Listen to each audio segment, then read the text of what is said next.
Today I'm going to show you the type of things that can happen when you work with seeds, weeds and compost. If I had to summarise the season so far, it's been an emotional roller coaster. April was freezing, May was terrible weather, June was bone dry, and I was speaking to a veteran grower in this area and he said in his 40 years of experience this was the toughest season yet. But what does surprise me about the garden is its ability to catch up, to flourish, and also to still produce amazing harvests. On this channel I do like to feature gardening tours in between all of the different growing tutorials, but today I thought I'd bring the two together to show you as many tips and ideas in action that you can use as inspiration to apply in your own growing space. So this garden consists of 22 beds outside. We've also got a solar tunnel, soft root all around the border, and we use trellises to create a walled garden effect on a budget. So effectively we're creating a nice growing microclimate within this space. The core philosophy and foundation of this garden is no dig, which means spreading a 3 to 5 centimetre layer of compost over the surface of these beds every year. As well as no dig, I also like to make my own 100% natural, mineral and biological amendments to improve soil and plant health. And that's something I'll be featuring a lot more on this channel. Being a family kitchen garden, this isn't a place to make money through selling veg boxes, but to supply us with as much food as we possibly can through all 4 seasons. And I believe one of the best ways that we can improve the productivity of our growing spaces over the long run is by actually trying different varieties. Now picture this for a second. Why do we go to a cinema? We don't go to the cinema to watch the same film over and over again. We go there because we either hear a good thing about a particular film or we're curious to see what happens. And by the time the end credits appear, you're sat there and you think, wow, that is one of my firm personal favourites. Or you're going to be thinking, I'm not going to be going out of my way anytime soon to watch that again. Now it's much the same when it comes to choosing vegetable crops or varieties to grow. We have our firm favourites or our go-to varieties that we grow time and time again. But by only growing these select few varieties, you could be missing out from discovering other varieties that could actually replace your firm favourites. Now let me give you an example. This bed here was where I grew this year's broad bean crop, and usually I would choose an aquaculture or a Bunyard's exhibition, but I thought I'd try something different. I'd seen this new variety called Ratio. In all my living memory of growing broad beans, I've never had such a brilliant crop. So that's now become a firm favourite. And if I hadn't have tried it, and if I just stayed with what I was familiar with, I could have very much missed out on that opportunity. Because we have such a huge range of options as gardeners when it comes to different crops, it's easy to just settle with what we know because we can easily get overwhelmed. But if you just choose to grow 3 new things every single year, you might be surprised by what happens. The 3 new crops I'm growing this year are Aztec broccoli, caraway and amaranth. Now I have no idea what the caraway is doing, but this and the Aztec broccoli seem to be loving life. Now this stunning variety is Amaranthus cruentus, and I think just because it's so beautiful, it deserves a place in the garden just for that reason. Imagine this spread in little pockets throughout the plot. It would look amazing. Now as well as these young leaves being edible, you can chuck them into salads. What I'm really growing them for is for the seeds. You can treat them like a grain and use them in anything such as soups, smoothies and also bread. The thing about trying 3 new crops every single year is that you have no idea what's going to happen, and there are guaranteed going to be some failures along the way. But when you do get a surprise, it is honestly one of my favourite things about growing food. And the amaranth and also this Aztec broccoli are well on their way to becoming a regular feature in this garden, but only if this tastes good, because I've heard mixed reviews. Another new thing that I've tried this year, which is now on its way out, are field beans right in front of me here, and in a very small section they produce kilos worth of beans, and they're a great broad bean alternative, especially for small spaces, because they're very narrow but they grow very tall, and it's something I reckon you should try out. A massive element that contributes to the productivity of this garden is succession planting, and that's rapid succession planting. As soon as I harvest a crop, I want something else going in as soon as possible. This is where the onions were, now there are leeks. This is where the new potatoes were, now there are kale. I've got red Russian kale, and this is a new variety I'm trying called Hungry Gap Kale, but I've dubbed it the self-harvesting kale because when the leaves get a certain size, they kind of flop over and snap, which makes it easy to go around and choose what you're going to eat for dinner.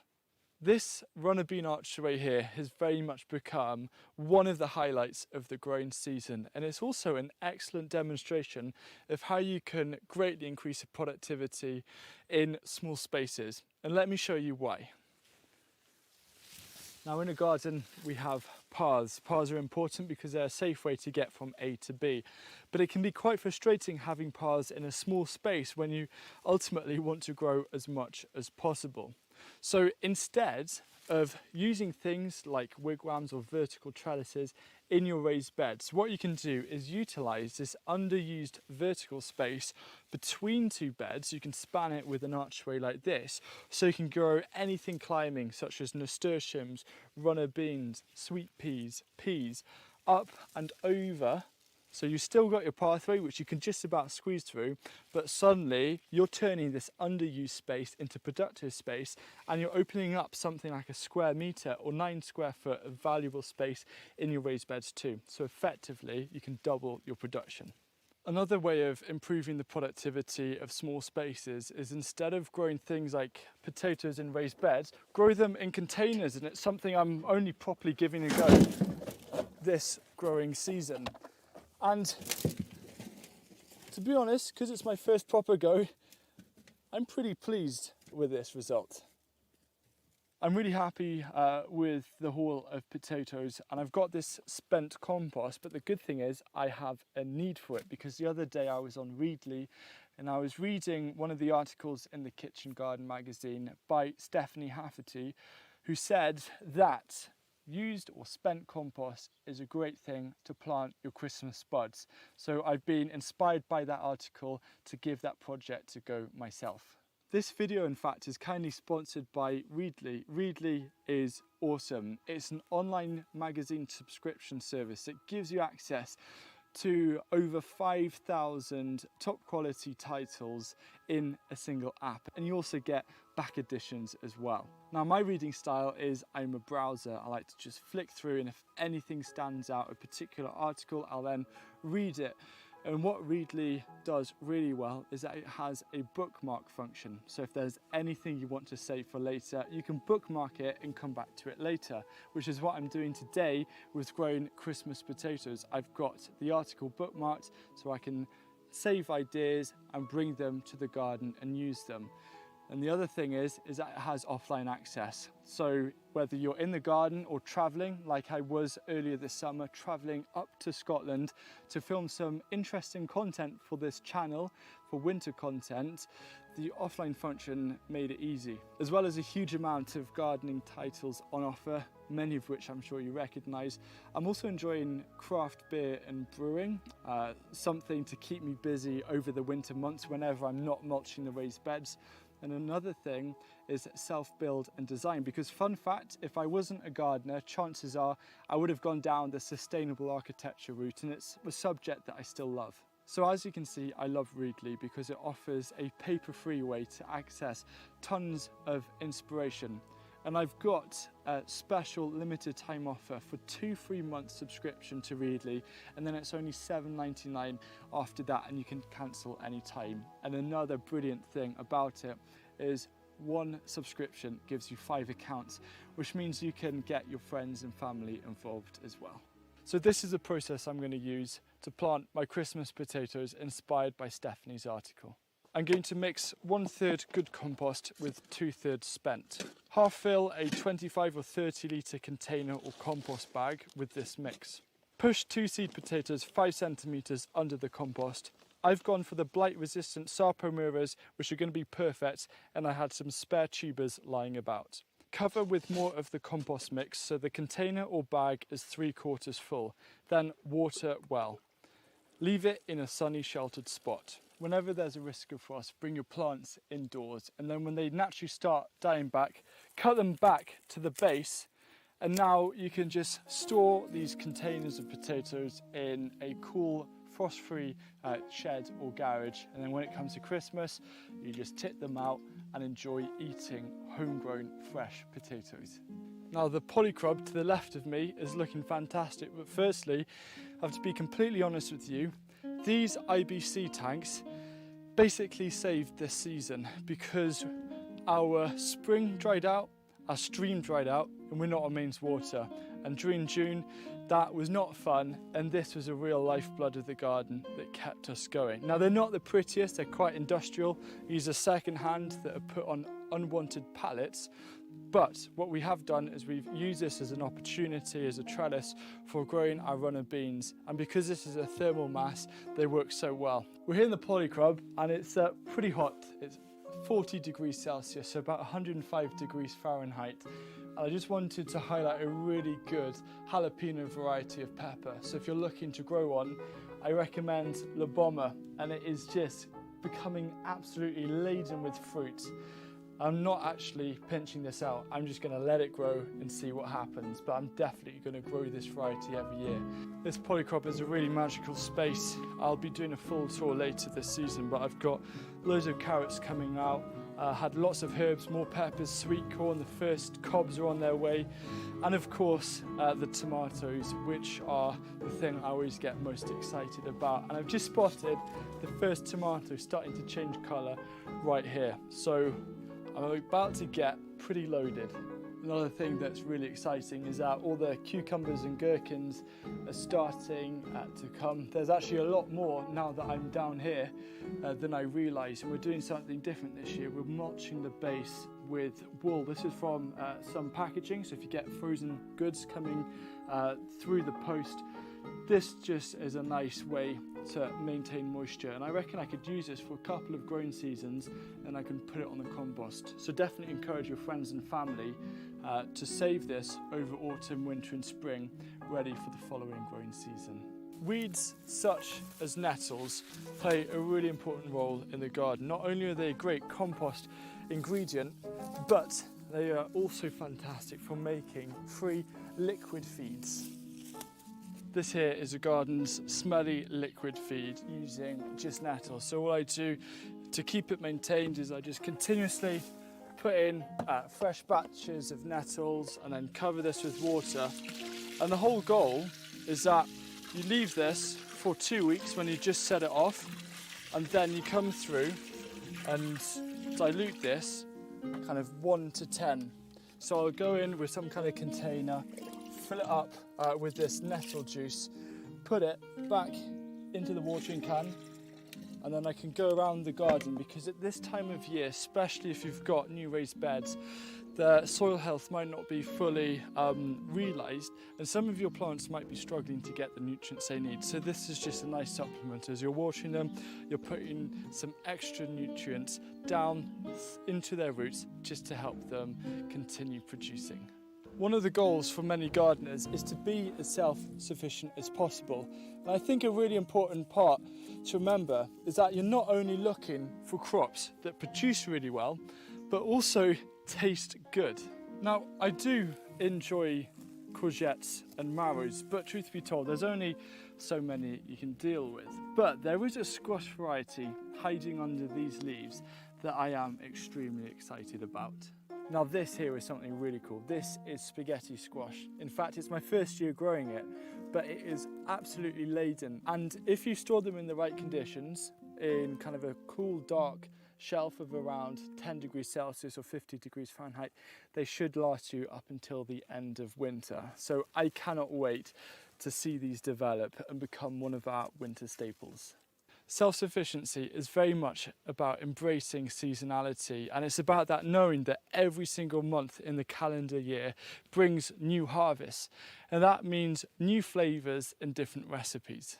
The hungry gap is one of the hardest times for gardeners, which is why I'm transplanting loads of cabbage, leeks, purple sprouting broccoli and kale to see me through, and the good thing is they're also really tasty. The reason that I don't sow all of my winter veg all in one go in early spring is because I'd miss out on all of the space to grow summer crops. I had broad beans in here, for example, but now I'm replacing them with leeks and kale and everything else like that. And yes, I might not be able to grow all of these leeks, but what they're doing is helping to maintain soil health by maintaining living roots in the ground. And the other thing is that I can actually sell bunches of leeks. They're hugely popular because I am in Wales after all, and that selling of leeks can help raise money to cover my seed bill in preparation for the next growing season.